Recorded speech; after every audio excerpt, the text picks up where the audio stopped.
It was a long time ago. In a small village near Onitsha Kingdom, there lived two half-brothers, Prince Kenneth and Prince Adichie. When the time comes for the chief priest to choose a successor, a king over the village, the two half-brothers danced before the gods and poured local gin, and the gods chose Prince Kenneth. Prince Kenneth became the king. The villagers were very happy. They celebrated and danced. But Prince Adichie was not happy. And when the king married the most beautiful woman in the village, Queen Onye, Adichie became very angry.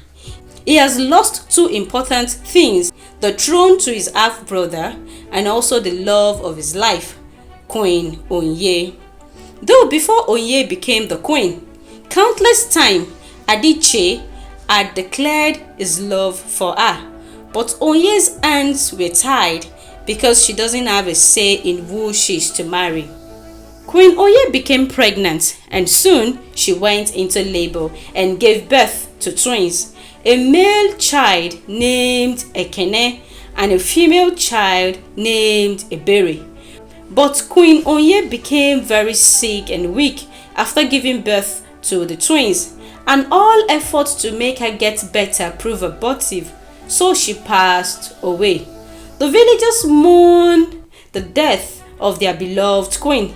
Adichie grew upset and bereaved.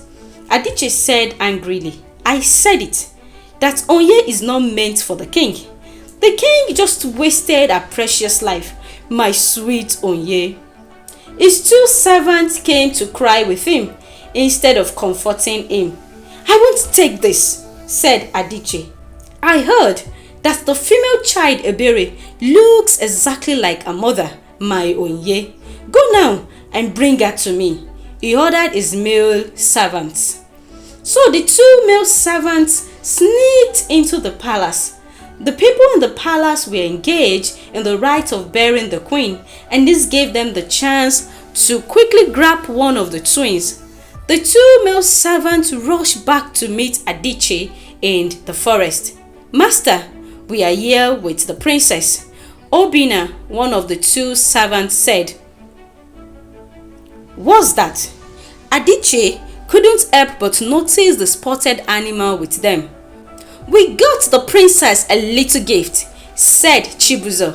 "We saw the little kitten on our way to the forest. It seems lost, so we picked it up," Chibuzo, the other male servant, said. "Is that a kitten or hyena?" asked Adichie. "Hyena!" screamed Chibuzo, the male servant holding the animal. Adichie shook his head and looked at the little child and said, "Your father took away the only love of my life. At least, if I can't have the mother hen, I can have her egg." "Yummy!" Chibuzo interrupted. Adichie rolled his eyes at Chibuzo, and the moment he unwrapped the shawl from the baby's urine came onto his face. Obina and Chibuzo laughed. "Quiet!" Adichie shouted at them. "This is the prince!" Adichie said. "Oops!" Chibuzo said and pointed at Obina. "He picked the wrong baby," Chibuzo accused Obina. Adichie looked at the baby and looked into his eyes. "But he has his mother's eyes," Adichie observed. The two male servants said together. Adichie shouted at them. And that is how Prince Ekene got stuck with the two male servants, Obina and Chibuzo. "Let's play peekaboo," they will say to Ekene. But when Ekene opened his eyes, they will have eaten all his food. "Not the bone," Obina scolded Chibuzo.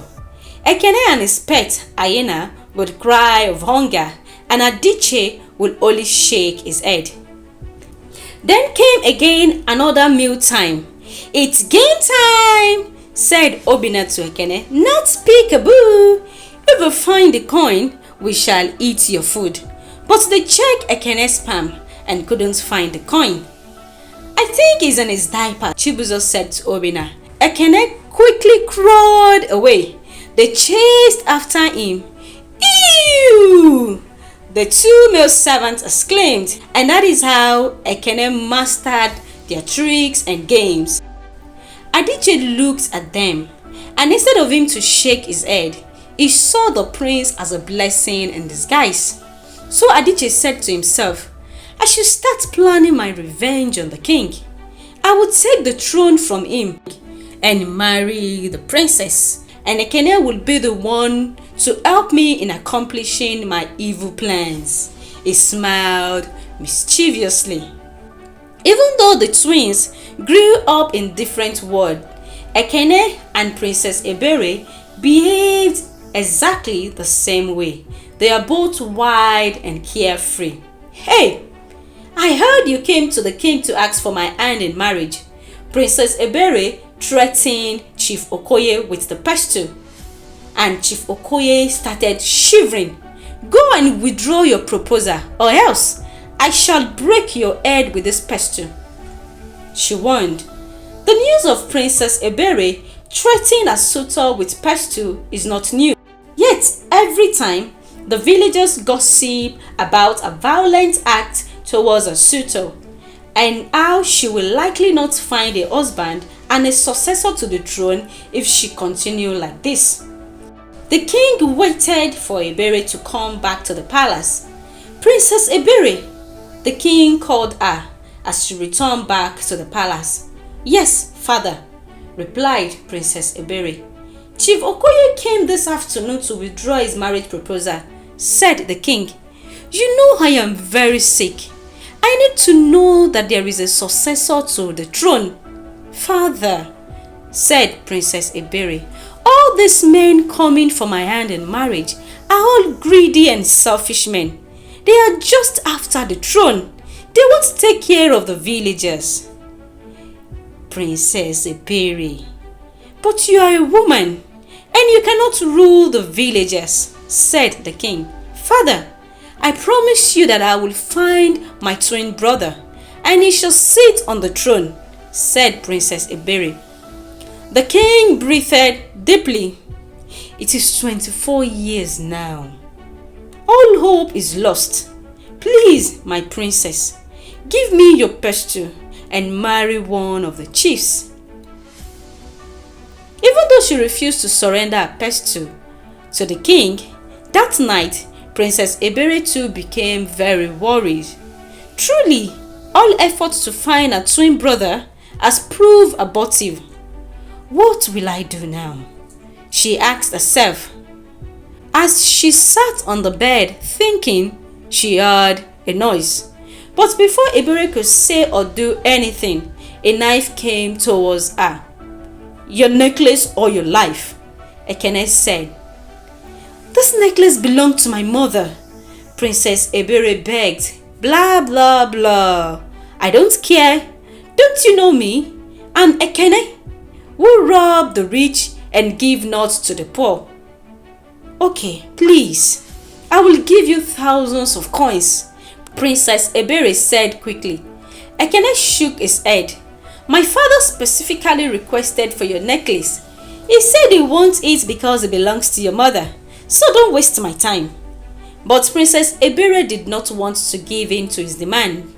So Ekene whistled and his hyena came in, growling at Princess EBERE. Princess EBERE became very scared. Immediately, she took off the necklace and handed it over to Ekene. "Good boy." Ekene patted his hyena. "That works all the time," Ekene said as he walked away with his hyena. "I'm going to find you," shouted Princess EBERE. "Whatever," replied Ekene from a distance. "Father, here it is." Ekene gave the necklace to Adichie. Adichie collected the necklace. He caressed the necklace and said, "Yes, I'm getting closer to my dream. Soon, I will become the king, and you, my son, will become the prince. Not that Ekene is really into Adiche's dream of becoming the king, but he is only obeying Adiche because he thought that Adiche is his father. How is the treasure? Do you think we have enough to pay the armies coming from the neighboring village? Asked Adiche. Yes, father, we have enough to pay the armies. They will invade the village, attack the palace, and take the crown, replied Ekene. So send words to the army. Tell them to come to me, said Adiche. Yes, father, replied Ekene. After he was done sending words to the armies, on his way, Princess EBERE caught up with him.